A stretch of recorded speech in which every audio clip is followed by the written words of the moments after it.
ముందుగా భోగి సందర్భంగా తెలుగు రాష్ట్రాల్లో ఉన్నటువంటి తెలుగు వారికి, ప్రపంచ దేశాల్లో ఉన్నటువంటి తెలుగు వారికి, ప్రతి ఒక్కరు కూడా భోగి, సంక్రాంతి, కనుమ, ముక్కనుమ శుభాకాంక్షలు. ఈ యొక్క సంక్రాంతి అందరి కుటుంబాల్లో కొత్త వెలుగు నింపాలని, అన్ని రకాలుగా కూడా ముందుకెళ్లాలని మనస్ఫూర్తిగా భావిస్తున్నాం. ఇంత అందమైనటువంటి సంక్రాంతిని జరుపుకునేటువంటి అవకాశాన్ని కల్పించినటువంటి ఈ రాష్ట్ర ప్రజానీకానికి మరొకసారి ఈ సంక్రాంతి శుభ సందర్భంలో ప్రత్యేకంగా కృతజ్ఞతలు తెలియజేస్తాం. ఈ కూటమి మేమందరం కూడా ఈరోజు అధికారంలో రావడానికి, ఈ ప్రభుత్వం ఏర్పడటానికి ప్రధాన కారకులైనటువంటి ఈ ఆంధ్రప్రదేశ్ యొక్క ప్రజలు, ప్రపంచ దేశాల్లో ఉన్నటువంటి తెలుగువారి యొక్క సహకారంతో, ఉద్యోగుల యొక్క సహకారంతో మేము ఈ రోజున ఈ ప్రభుత్వాన్ని ఏర్పాటు చేయగలిగాం.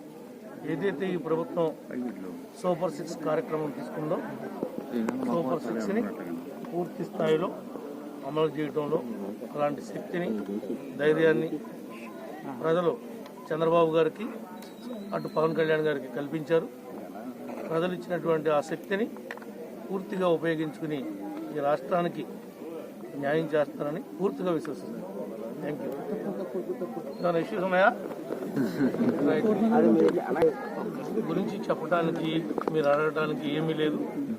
దీన్ని వేరుగా చూడొద్దు. మీరు సంక్రాంతి పండుగలో భాగమే కోడి పందాలు కావచ్చు, ఈ గంగిరెడ్లు కావచ్చు, ఈ యొక్క భోగి మంటలు కావచ్చు, గొబ్బెమ్మలు కావచ్చు, ఇవన్నీ సంస్కృతి సాంప్రదాయంలో ఉన్నటువంటి భాగాలే తప్ప దాన్ని వేరే కోణంలో మీరెవరూ చూడవలసినటువంటి అవసరం లేదు.